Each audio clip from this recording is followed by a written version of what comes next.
अस्सलाम वालेकुम मेरे प्यारे बहन भाइयों, क्या हाल है। उम्मीद करती हूँ कि आप सब ठीक ठाक होंगे। अल्लाह के फजल का करम से होंगे, जहाँ जहाँ भी होंगे खुशबाश रहें।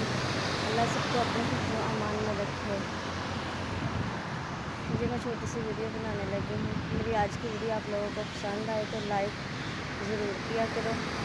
खुद ब खुद मुझे आपके हौसला अफजाई की ज़रूरत है। आप मेरे साथ बहुत हौसला मेरा बढ़ाते हो माशाल्लाह। मुझे अच्छे अच्छे कमेंट करते हो मेरे प्यारे बहन भाई माशाल्लाह। अल्लाह आपको अपने हिफ्ज़ मान से रखे।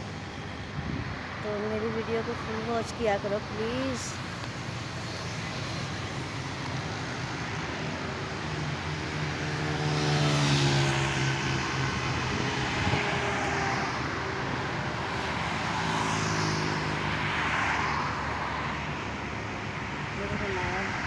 माशाल्लाह सुबह सुबह का मौसम बहुत प्यारा मौसम।